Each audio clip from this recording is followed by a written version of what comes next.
तो दोस्तों कैसे आप सब, मैं ऐसा करता हूँ आप लोग अच्छे होंगे। तो दोस्तों मेरा नाम है विशाल और मैं अपने पढ़ाई करने के साथ साथ आप लोगों को भी पढ़ाने का प्रयास करता हूँ।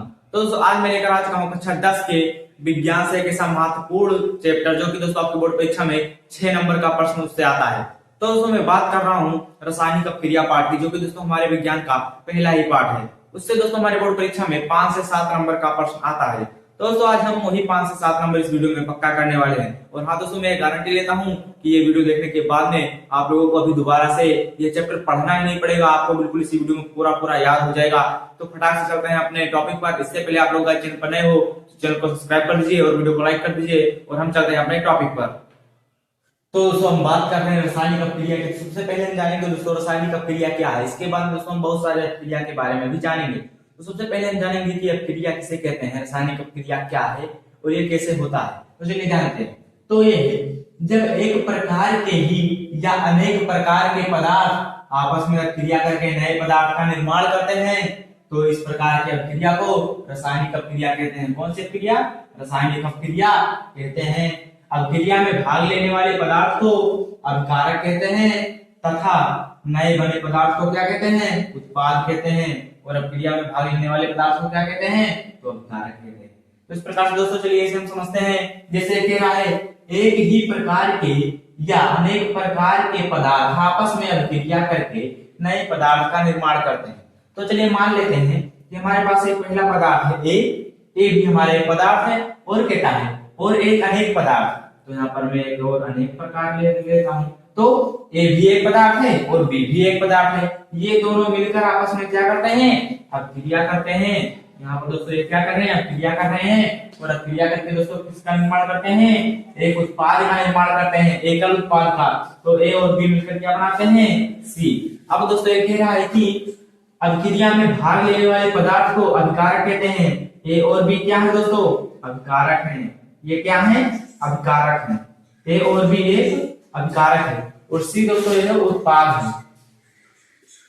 ये उत्पाद है, जो निर्माण होता है उसको उत्पाद होता है। ये ए और बी अभिकारक है, यानी ए और बी हमारा अभिकारक हो गया, भाग लिया है इन दोनों ने और अपक्रिया करके सी बनाया है, उत्पाद बनाया है। इस प्रकार से इसका डेफिनेशन हो जाएगा जब एक प्रकार के ही या अनेक प्रकार के पदार्थ आपस में अपक्रिया करके नए पदार्थ का निर्माण करते हैं, तो इस प्रकार की अपक्रिया को रासायनिक अपक्रिया कहते हैं।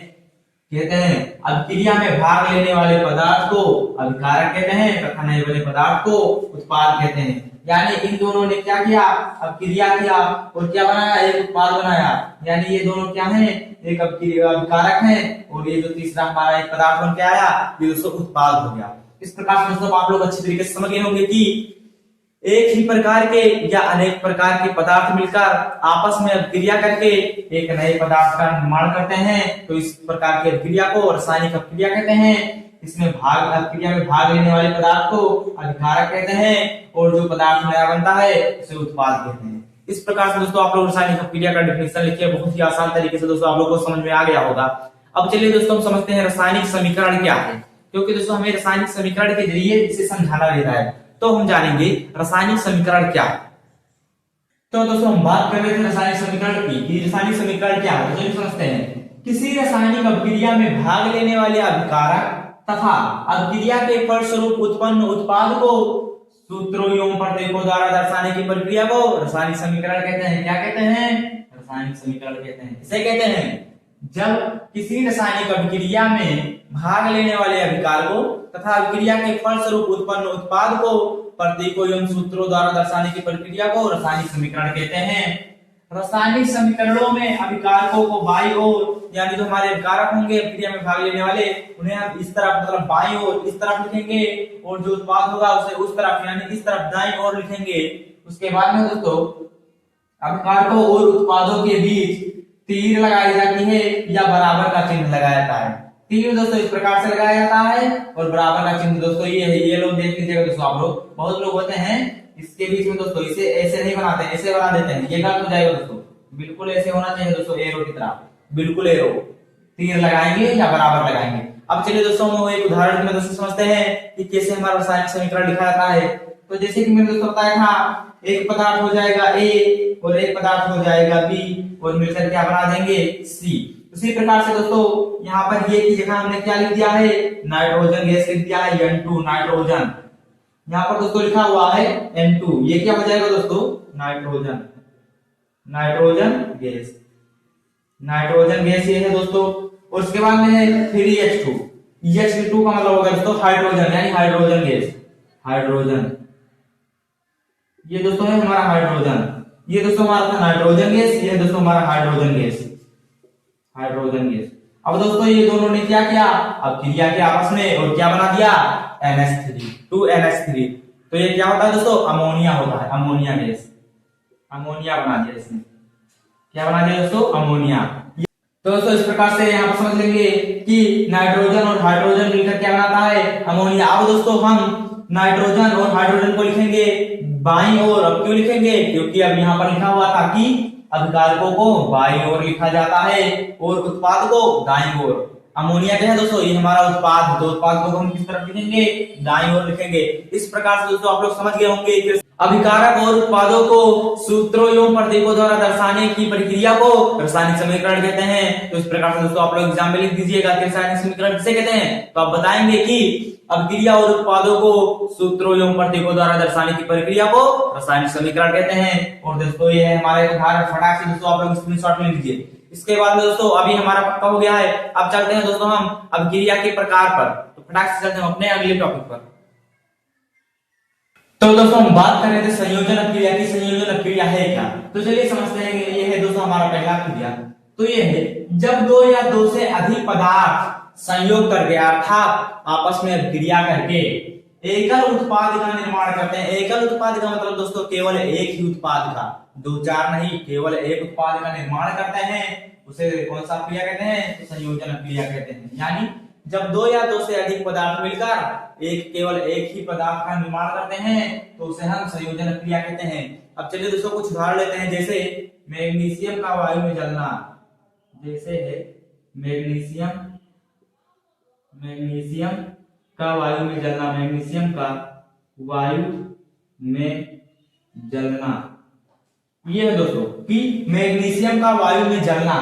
तो मैग्नीशियम का क्या होता है दोस्तों, मैग्नीशियम का होता है Mg, Mg इसका दोस्तों संक्षिप्त रूप है Mg, Mg प्लस वायु, वायु का मतलब दोस्तों है ऑक्सीजन, तो हो जाएगा वो, इसे 2 कर देंगे।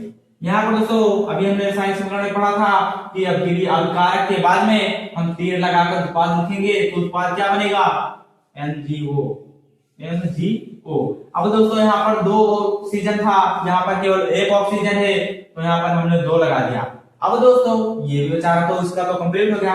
अब ये गुस्सा हो रहा भैया कि इसके पास तो भैया 2 है, तो मेरे पास तो भैया हमें 1 ही है, तो हम कैसे जीतेंगे युद्ध, तो हमें बराबर करना पड़ेगा, यानी हमें इन्हें संतुलित करना पड़ेगा। यानी ये भैया ऑक्सीजन 2 थे, तो यहाँ पर तो 2 ऑक्सीजन हो गए, ये अपने घर पर हो गए, ये अपना मस्ती कर रहे हैं दोस्तों। उसके बाद में लगता है मैग्नीशियम। अब मैग्नीशियम भैया गुस्सा होकर बोल रहा है भैया कि यहाँ पर तो 2 मैग्नीशियम है, भैया खेल रहे हैं, तो क्या होगा, इसको भी 1 देना पड़ेगा, इसको भी हम दोस्तों 2 कर देंगे। अब हो गया 2Mg और 2 ऑक्सीजन, तो यहाँ पर हो गया 2MgO, 2 ऑक्सीजन 2 मैग्नीशियम। इस प्रकार से दोस्तों ये क्या हो गया, हमारा संतुलित हो गया। इस प्रकार से अब ये भी ऑक्सीजन भी खुश है, इसके पास भी 2, इसके पास भी 2। अब मैग्नीशियम भी खुश है, इसके पास भी भैया 2 है, हमारे पास भी भैया 2 है, लड़ाई नहीं हो पाएगी। तो ये दोस्तों हमारा संतुलित हो गया। इतना दोस्तों आप लोग बहुत बेहतरीन तरीके से समझ गए होंगे कि जब 2 या 2 से अधिक पदार्थ मिलकर एक और एक पदार्थ का निर्माण करते हैं तो उसे संयोजन क्रिया कहते हैं। जैसे मैग्नीशियम का वायु में जलना, कार्बन का ऑक्सीजन और कार्बन का वायु में जलना। इस प्रकार से दोस्तों बहुत सारे उदाहरण हैं जिन्हें बताएंगे तो बहुत ज्यादा वीडियो लंबी हो जाएगी, इसलिए दोस्तों मैं इस प्रकार से दोस्तों आप लोग बिल्कुल अच्छी तरीके से समझ गए होंगे कि संयोजन क्रिया क्या है, इसे कैसे होता है। तो ये गाइस बहुत ही आसान था, आप लोग बिल्कुल अच्छी तरीके से समझ गए होंगे। इसके दोस्तों और भी उदाहरण हैं, कार्बन का ऑक्सीजन में जलना, और भी बहुत सारे उदाहरण हैं। दोस्तों हम इसमें केवल एक समझेंगे क्योंकि एक ही दोस्तों आपके लिए रामबाण होने वाला है, क्योंकि ये आपको बहुत अच्छी तरीके से समझ में आ गया होगा कि संयोजन क्रिया किसे कहते हैं। जब 2 या 2 से अधिक पदार्थ मिलकर केवल एक और एक पदार्थ का निर्माण करते हैं उसे हम संयोजन क्रिया कहते हैं। अर्थात ये उत्पाद है, ये दोनों हमारे क्या है, अभिकारक हैं। अब दोस्तों हम चलते हैं अपने अगले अभिक्रिया पर। तो दोस्तों हम बात कर रहे थे वियोजन क्रिया की। वियोजन क्रिया क्या है, तो चलिए सबसे पहले हम समझते हैं कि वियोजन क्रिया किसे कहते हैं। तो दोस्तों है जब कोई पदार्थ बाहरी प्रभाव के कारण टूट जाता है, जब कोई पदार्थ बाहरी प्रभाव के कारण टूट जाता है और दो या दो से अधिक पदार्थों में बढ़ जाता है, और दो या दो से अधिक पदार्थों के बीच बढ़ जाता है तथा बाहरी प्रभाव हटा लेने पर पुनः मूल पदार्थ प्राप्त हो जाता है, उसे कौन सी क्रिया कहते हैं? वियोजन क्रिया कहते हैं। एक बार दोबारा समझते हैं कि जब कोई पदार्थ बाहरी प्रभाव के कारण दो या दो से अधिक भागों में टूट जाता है या बढ़ जाता है तथा बाहरी प्रभाव को हटा लेने पर पुनः हमारा मूल पदार्थ प्राप्त हो जाता है। मूल पदार्थ मतलब जिस पदार्थ मतलब जो पदार्थ दो भागों में बढ़ गया था वही पुनः हमें मूल पदार्थ प्राप्त हो जाए, मूल पदार्थ प्राप्त हो जाता है, उसे वियोजन क्रिया कहते हैं। जब कोई पदार्थ कोई बाहरी प्रभाव के कारण दो या दो से अधिक भागों में टूट जाता है और बढ़ जाता है और पुनः उस बाहरी प्रभाव को हटा लेने पर पुनः हमें मूल पदार्थ प्राप्त हो जाता है, उसे कौन सी क्रिया कहते हैं? वियोजन क्रिया कहते हैं। अब चलिए दोस्तों हम इसका एक उदाहरण समझते हैं। तो दोस्तों इसके उदाहरण में मैं ले लेता हूं नमक यानी NaCl। अब दोस्तों हम इसे ले लेते हैं। अब दोस्तों जब इसे आप लोग जल में घोलते हैं तो यह किसमें किसमें टूट जाता है? जब आप इसे जल में घोल देंगे दोस्तों तो यह किस पदार्थ में टूटेगा? तो Na+Cl में टूट जाएगा दोस्तों। अब दोस्तों हमारा सोडियम पर आएगा धन आयन, क्लोरीन पर आएगा ऋण आयन। ये दोस्तों ये जो हमारा नमक है ये सोडियम और क्लोरीन में दोस्तों टूट जाएगा, और ये जब हम जल में घोलने पर ये जो जल है दोस्तों हमारा जल क्या है? यहाँ पर जल है उत्प्रेरक जो अभिक्रिया में भाग नहीं लेता है लेकिन NaCl को दो पदार्थों में तोड़ देता है, सोडियम और क्लोरीन में। और दोस्तों जब पुनः इससे जब दोस्तों हम जल को हटा देंगे यानी हम पुनः इसे अगर सुखा देंगे तो यह क्या बन जाएगा दोस्तों? NaCl यानी नमक बन जाएगा। तो इस प्रकार से दोस्तों देखिए जब कोई पदार्थ बाहरी प्रभाव के कारण टूट जाता है यानी ये माना हमारा पदार्थ है और जल हमारा बाहरी प्रभाव है और बाहरी प्रभाव के कारण ये टूट गया और कहता है दो या दो से अधिक पदार्थों में बढ़ जाता है, तो दोस्तों दो या दो से अधिक पदार्थों में बढ़ गया तथा बाहरी प्रभाव यानी जल को हटा लेने पर मतलब जब हम जल को हटा लेंगे तो हमारा क्या प्राप्त हो जाएगा? मूल पदार्थ यानी NaCl प्राप्त हो जाएगा। यानी जब इसे हम जल में घोल देंगे तो हमारा ये प्राप्त होगा और जब इन दोनों को जोड़ देंगे तो हमारा NaCl यानी नमक प्राप्त हो जाएगा। इस प्रकार से दोस्तों आप लोग वियोजन क्रिया बिल्कुल अच्छे तरीके से समझ गए होंगे कि वियोजन क्रिया बहुत ही आसान है दोस्तों। ये दोस्तों सबसे आसान ये था दोस्तों वियोजन क्रिया। अगर गाइस आपको उदाहरण लिखना है तो ये लिख दीजिएगा दोस्तों नमक NaCl को जल में घोलने पर सोडियम और क्लोरीन में बढ़ जाता है और जल को हटा लेने पर हमारा मूल पदार्थ प्राप्त हो जाता है। बस इतना दोस्तों आपको कर देना रहेगा। और दोस्तों ये हमारी बोर्ड परीक्षा में इससे हमारे 7 नंबर का क्वेश्चन आता है, यानी ये पूरा चैप्टर यदि हम पढ़ लेते हैं अच्छे से दोस्तों हमारा 5 से 7 नंबर ऐसे ही आ जाएगा। तो फटाक से चलते हैं अपने अगले टॉपिक पर। तो दोस्तों हम आ चुके हैं अपने अगले क्रिया पर जो कि दोस्तों अपघटन क्रिया। क्या है? अपघटन अपक्रिया। अपघटन अपक्रिया किसे कहते हैं और इसके कितने प्रकार होते हैं? तो चलिए दोस्तों समझते हैं। तो दोस्तों यहाँ पर लिखा है वह अपक्रिया जिसमें पदार्थ ऊष्मा या विद्युत द्वारा दो या दो से अधिक पदार्थों में बढ़ जाता है और ठंडा करने पर या विद्युत धारा बंद करने पर मूल पदार्थ प्राप्त नहीं होता है, वह अपघटन क्रिया कहलाता है। कौन सी क्रिया कहलाता है? अपघटन क्रिया। क्या दोस्तों एक बार दोबारा समझते हैं कि वह अपक्रिया जिसमें पदार्थ ऊष्मा या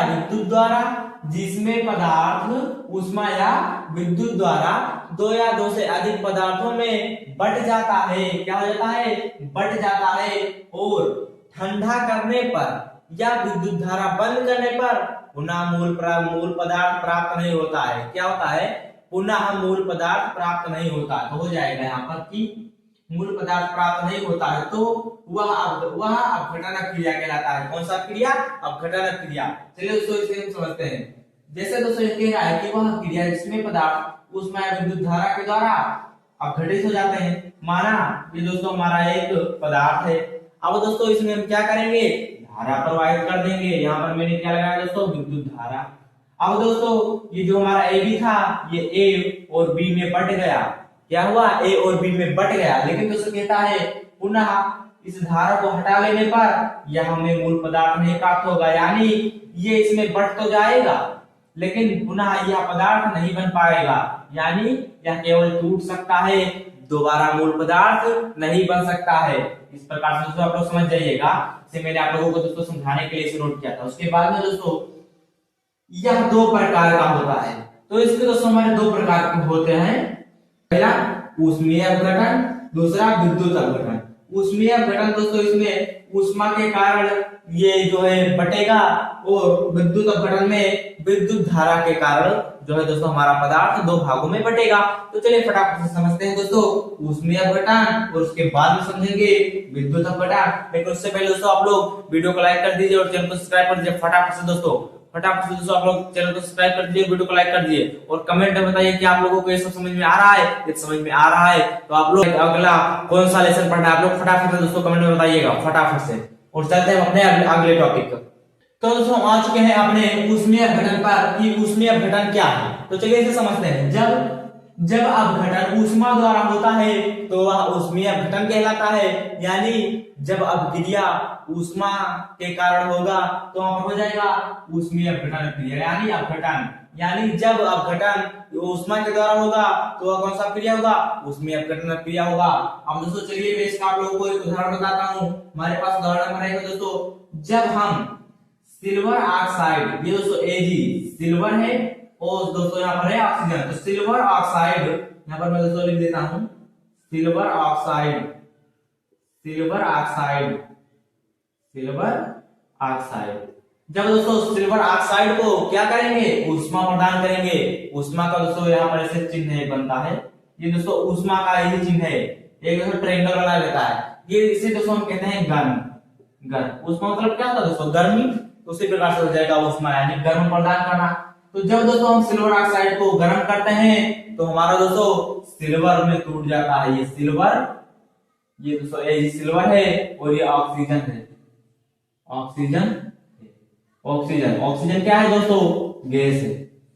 तो इस प्रकार से दोस्तों हो जाएगा कि जब हम सिल्वर ऑक्साइड को गर्म करते हैं तो सिल्वर ऑक्साइड सिल्वर और ऑक्सीजन गैस में टूट जाता है। और दोस्तों इस प्रकार से दोस्तों हमारा ये हो जाएगा ऊष्मीय अपघटन। यानी इसमें दोस्तों ऊष्मा के द्वारा, आप लोग यहाँ पर देख पा रहे हैं ना, ऊष्मा यानी गर्मी के द्वारा ये अपघटन हो रहा है। तो इसलिए इसलिए यह कौन सा अपघटन हो गया, तो इसलिए दोस्तों ऊष्मीय अपघटन हो गया, जिसमें दोस्तों यहाँ पर गर्म किया जा रहा है यानी ऊष्मा प्रदान किया जा रहा है और इसका अपघटन हो रहा है, तो यह ऊष्मीय अपघटन हो गया। इस प्रकार से दोस्तों इसका उदाहरण हो जाएगा कि सिल्वर ऑक्साइड को गर्म करने पर सिल्वर ऑक्साइड सिल्वर और ऑक्सीजन गैस में अपघटित हो जाता है। इस प्रकार से दोस्तों ये हो गया हमारा ऊष्मीय अपघटन। अब चलते हैं दोस्तों फटाक से अपने अगले टॉपिक पर, विद्युत अपघटन पर।